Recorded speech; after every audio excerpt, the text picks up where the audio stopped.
did you draw your inspiration to play the character on the Goldbergs? Where do you get your inspiration for her?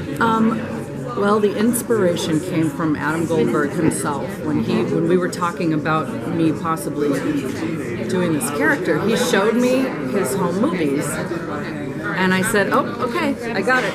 That's all I need. Because his mom was very specific in these home movies. And she's the kind of woman that can scream at you and in the same sentence give you a compliment on the shirt you're wearing, you know, and she can switch gears, and she's a little on the crazy side, but aren't mothers just that way? Like, A little bit. Something about motherhood makes people have to yell at you, otherwise how are you going to know that you're loved? Yeah, a little bit. Well, as the seasons have gone on, have you gotten closer or further away from the real Mrs. Goldberg? Well, that's a hard question to answer. All I can say is that she tweets me after every episode, and she's happy.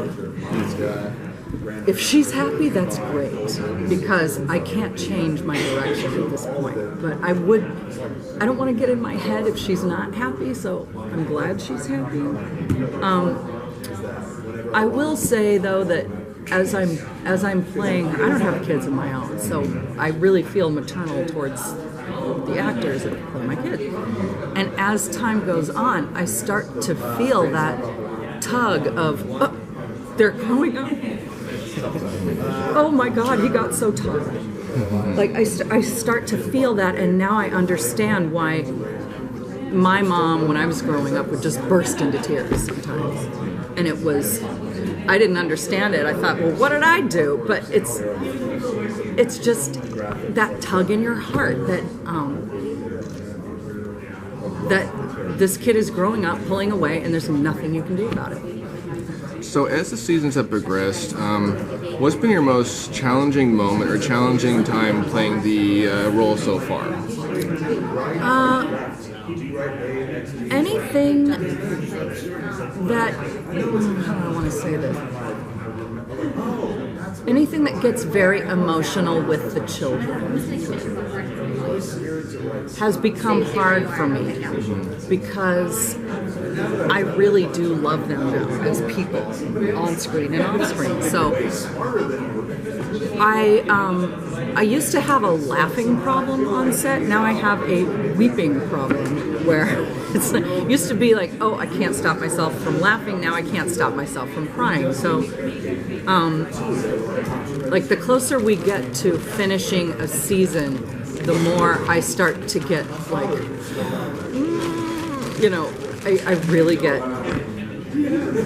disproportionately emotional, if that makes any sense. Do you have any personal memories from Tim Burton's Batman coming out? Did it make a blip in your life at all? God, I remember that just being a game changer, and that was the first time that the phrase blockbuster really meant anything to me, because I remember Raiders and Star Wars and all those things, those being a big deal. But this, like with Prince doing your music, and a cast that like every single person is an A-lister, and every one of them is actually bringing something to the table. Now, it's not always like that now. Now they just stack names in. But this was just so perfect. And Kim Basinger was just aspirational. Like, we all wanted to look like the Kim.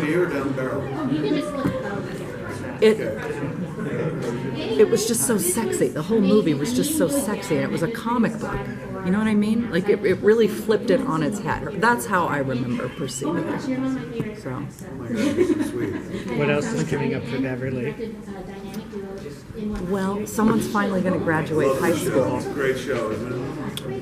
And it's not going to go well. It's not going to go well.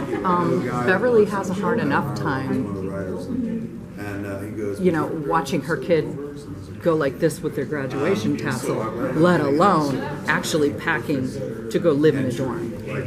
All right, so does that happen? I don't know. Does Erica make it out of the house to go to college? We don't know. Maybe she stays in town and goes to the Jenkintown Funk Academy. We don't know. But Barry's girlfriend is also graduating.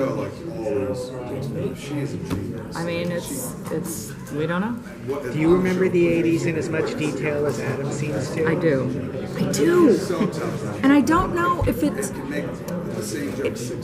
what I'm finding is that people remember their adolescence with great detail. Like college meant nothing to me. My 20s, who cares? But I can remember everything I ate in junior high school, every wardrobe, every dumb thing I wore, every Bonnie Bell lip gloss that I used. I mean, my old middle school got torn down, and the day before they tore it down, people came and we all had like a last all-class reunion, and people were sobbing from their junior high school experience. So I think it's just being alive at that time, like just being an adolescent. Everything is heightened for you. I don't know. Is there anything that Beverly hasn't done that you're just dying for her to do? This will be the last question. There are some things that Beverly really has done that are so insane that if we used them, everyone would say, all right, you jumped the shark. Rumor has it she wore a long white dress with a train to one of her kids' weddings. Now, if we did that, who would believe it? I don't know. Whenever they show me things, I'm like, oh my god. But I'm happy to do whatever they want me to do.